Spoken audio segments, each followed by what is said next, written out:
A pleasant morning to one and all present here. I'm N. Shankari and the topic of my seminar is Cyclic Redundancy Check, that is CRC.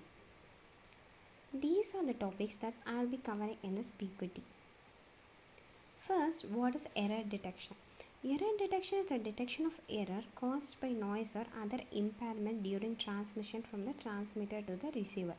The receiver can detect a change in the original code word if the receiver has a list of valid code words or the original code word has changed into an invalid one. If you see this image, 0 is the transmitted data, but at the receiver side it is received as 1.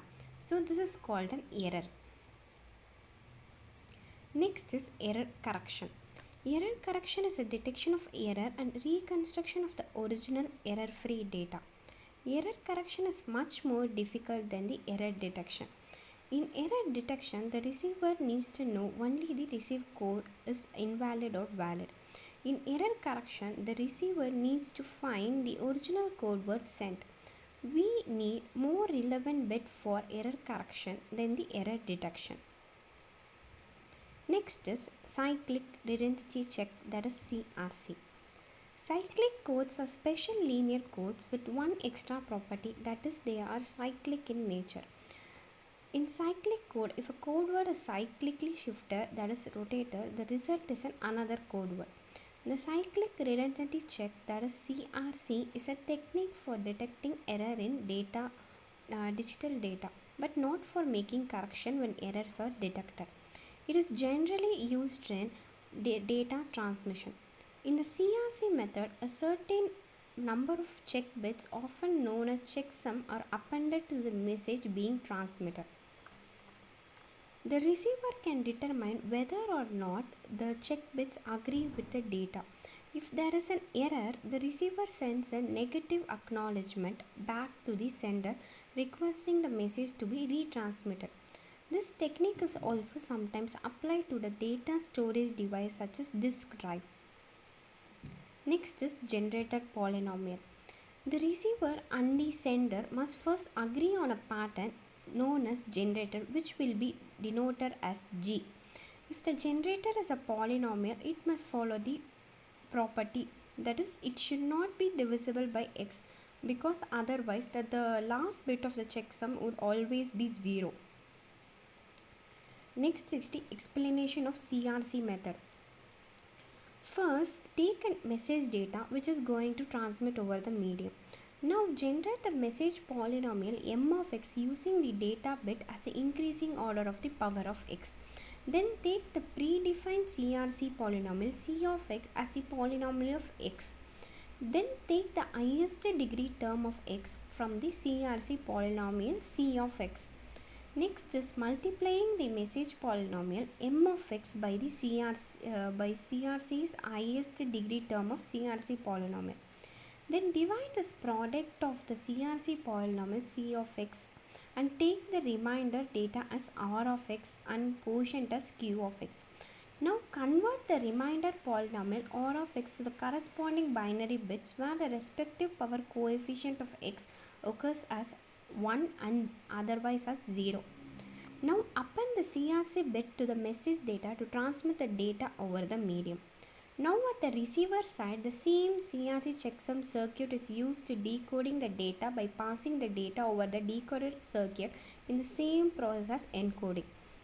Now again check the remainder data. If it is a polynomial of x has 0 coefficient for each x term, it means that there is no error. Else if it is a polynomial of non-zero coefficient of x, means there is an error in the transmitted data. Let us take an example.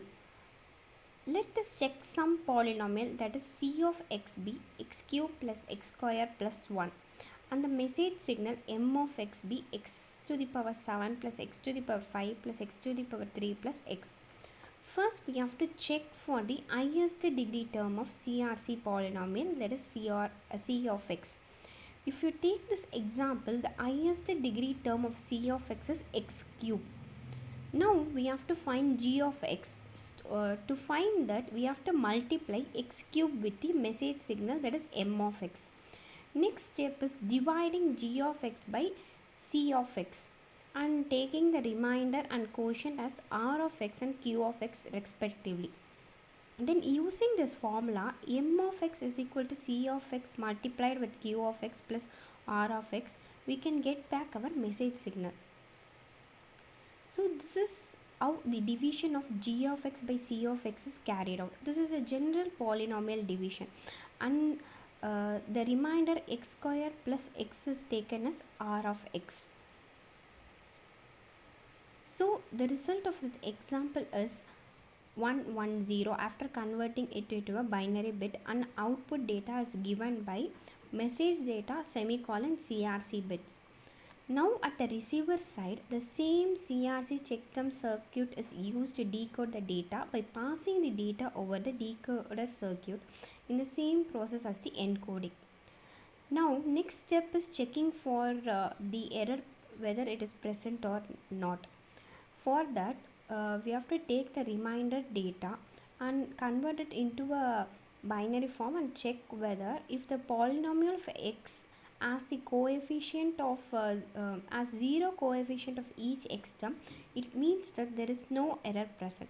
Else, if the polynomial is a non-zero coefficient of x, it means that the error is presented in the transmitted data.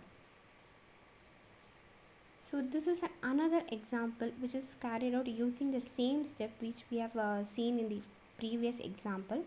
So if we take this example, here the remainder is x square plus x, and the same steps are carried out to check whether the error is present or not. Finally, the advantages.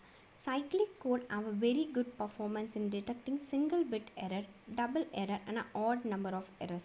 They can easily be implemented in hardware as well as software. They are especially fast when implemented in the hardware. This has made cyclic code a very good choice for many network. Thank you.